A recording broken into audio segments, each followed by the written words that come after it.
আগেই বলেছিলাম শাকিব খানের দল ঢাকা ক্যাপিটালস এমন ক্রিকেটারই খেলছে যারা তাকে বা তাদের ফুল টাইম সাপোর্ট দিতে পারবে, যে সাপোর্টটা তাদের দরকার, অর্থাৎ এক বা দুই ম্যাচের জন্য না, পুরো সময়ের জন্য। বিপিএলে কি হয়, হুট করে একজন ক্রিকেটার আসেন, মানিয়ে নিতে পারেন না, বড় নাম, তাকে মাঠে নামিয়ে দেওয়া হয় এবং তিনি ফ্লপ করেন, দলও সমস্যার মধ্যে পড়ে। সেই সমস্যাতেই পড়তে চাইছে না ঢাকা ক্যাপিটালস, যার ফলে উসমান খানকে তারা দলে নিয়েছে এবং উসমান খান ফুল টাইম তাদের সাথে থাকবে। এবং উসমান খান যখন টিকে যাবেন, তিনি যদি 20টা-30টা বল খেলেন, তখন কি করতে পারেন সেটা আমাদের সবারই জানা আছে। সেঞ্চুরি কিংবা তার চাইতেও বড় কিছু এক হাতে ম্যাচ জিতিয়ে দেওয়ার সামর্থ্য এই ক্রিকেটারের আছে এবং এই ক্রিকেটার সেই সামর্থ্য রাখেন। সেই ক্রিকেটারকেই দলে ভিড়িয়েছে ঢাকা এবং বাংলাদেশের প্রেক্ষাপটে, বাংলাদেশের কন্ডিশনে যে কোনো বড় নামের চাইতে এই নামটা বেশি ইফেক্টিভ হতে পারে। বড় খিলাড়ি যাকে বলে, বুঝে শুনে খেলতে হয়। এবার সেই বুঝে শুনেই খেলছে ঢাকা ক্যাপিটালস। তবে আরেকটা গুঞ্জন ছড়িয়ে পড়েছে বিভিন্ন সোশ্যাল মিডিয়া পোস্টে, হয়তো আপনারা দেখতে পেয়েছেন, ট্রাভিস হেডের সাথে নাকি আলোচনা করছে ঢাকা ক্যাপিটালস। এমন একটা আলোচনা আমিও শুনেছিলাম, তবে এটা আসলে অসম্ভব। গতবার আমরা শুনেছি এবং গতবার অনেকের দাবি ছিল ট্রাভিস হেডকে যেন আনা হয়। একে তো এত বড় ক্রিকেটারকে আনা যাবে কিনা, এত বড় ক্রিকেটার রাজি হবেন কিনা, বা অর্থনৈতিক একটা ব্যাপার থাকে, সময়ের একটা ব্যাপার থাকে, সেটা তো আছেই।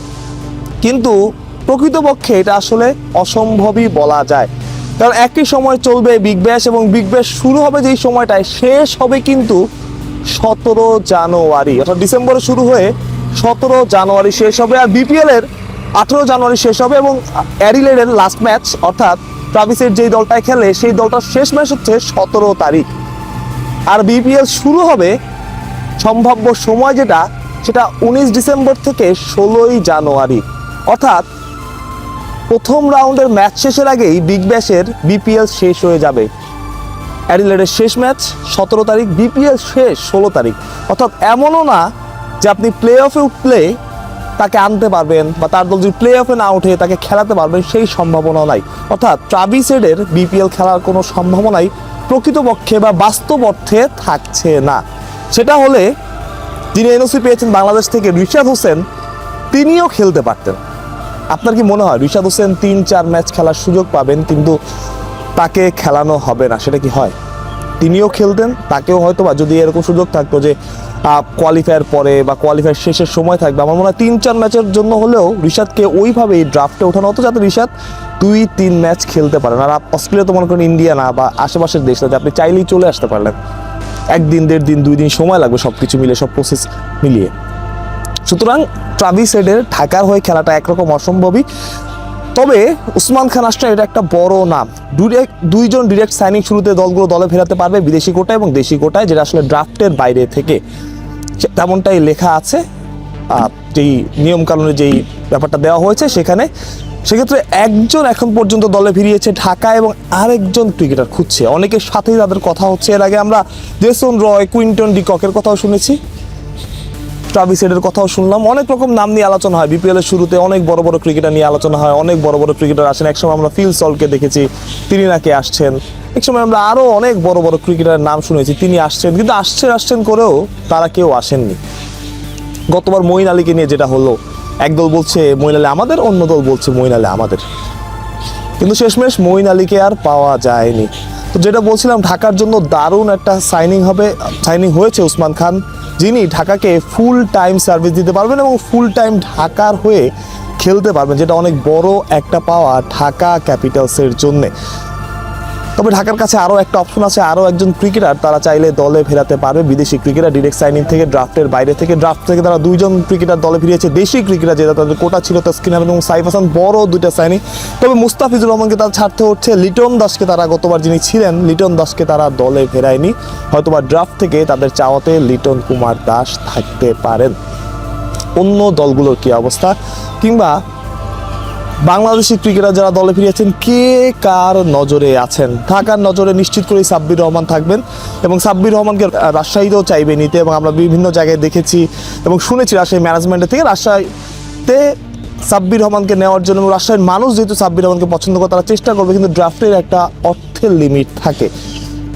সেই অর্থের লিমিটটা 4.5 কোটি টাকা। আপনাকে কমপক্ষে 13 জন ক্রিকেটার এই 4.5 কোটির মধ্যে থেকে কিনতে হবে।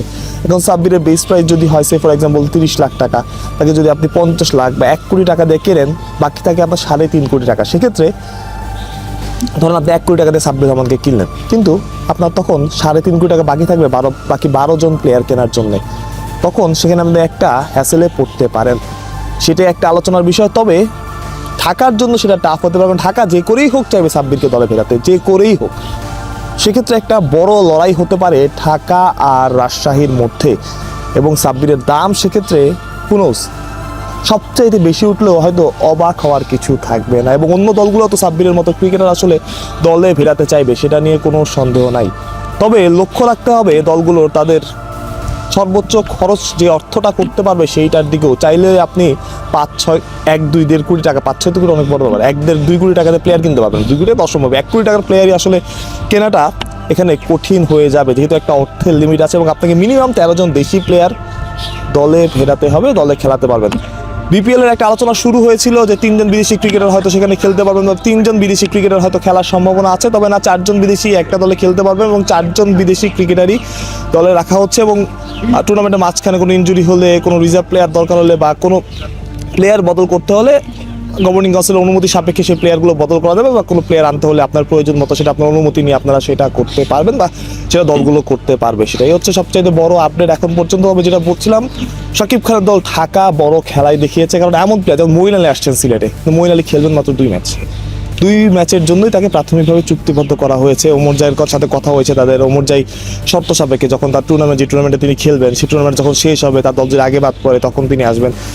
মোহাম্মদ আমিরের যে ব্যাপারটা সিলেক্ট করেছে, এটা একটা ভালো সাইনিং, যে পুরো আসল মোহাম্মদ আমির থাকবেন, এবং মোহাম্মদ আমির যেই ফর্মেই থাকুক, এখনও তিনি যে ফর্মে আছেন সেটা খুবই এফেক্টিভ হবে সিলেটের জন্য। রাজশাহীর কোনো বড় নাম এখনও ওই অফিসিয়ালি আমরা পাইনি, তবে বিভিন্ন জায়গা থেকে হয়তো আমরা শুনেছি বিভিন্ন বড় নাম দলে ফেরাচ্ছে, এবং চট্টগ্রাম আসলে কাঁধে ফেরেছে সেটাও হয়তো আমরা সময়ের সাথেই জানতে পারবো। তবে মূল লড়াইটা হবে বোধহয় 3টা দলের মধ্যেই, ঢাকা, সিলেট এবং রংপুর তো অবশ্যই। বাপুস প্রত্যয়, বিডি ক্রিক টাইম।